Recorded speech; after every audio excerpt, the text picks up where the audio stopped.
So I'm working on my house that I'm going to move into here. Got a really good deal on this house because of foreclosure. Unfortunately, it has some problems. You can see here, this bathroom I'm working on, I ripped everything out of here. The guy tried to fix some stuff up and did a terrible job. Thankfully, the rest of the house, like the bedrooms, have been relatively untouched. It's going to get really dark going through the upstairs. Is fine. What I really want to show you is this basement. This guy tried to finish this basement, and this is how not to finish a basement. Okay, here are the steps down to the how not to finish a basement. Let's take a look. Oh boy. Oh shoot. Oh, what is going on here, guys? Oh no. Oh boy. Oh boy. Let's take a look in here. Oh god. Okay, so I started knocking some stuff down in here because it's all got to come out because it's all bad. Step 1 in finishing your basement: don't put your moisture barrier over your insulation and your studs. What is going on here?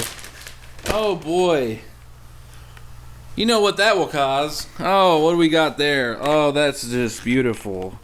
All kinds of mold. Everything was covered in mold. It still is. All kinds of mold.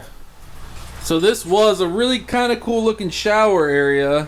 There's all this glass block here. I knocked it down real quick. And he had all kinds of tile. It was fully enclosed in tile. I took a sledgehammer to that. It came off in no time at all. A couple hits, man. It was built really bad, obviously. If this guy doesn't understand the basic principles of this, then we can see how this insulation is wet. It's wet, right? I mean, it's basically moist. I've had all the windows open and running exhaust fans, and you know, this insulation is stuck to these walls. Look, because it's wet. He put this insulation directly up against this concrete.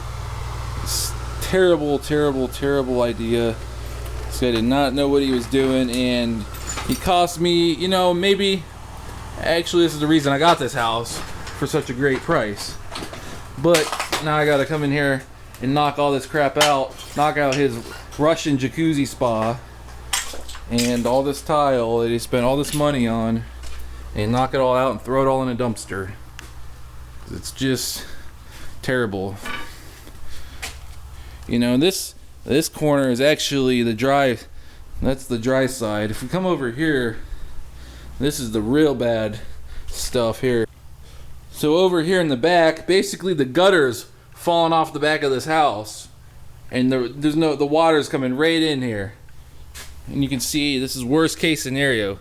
This insulation is just stuck right to it. It's wet. I mean, my hand's wet now. I'm touching that.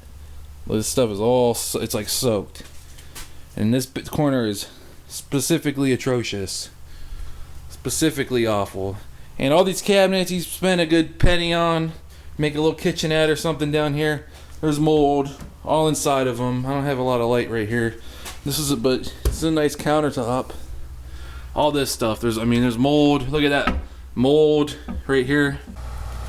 This guy was a master craftsman. Look at them solder joints.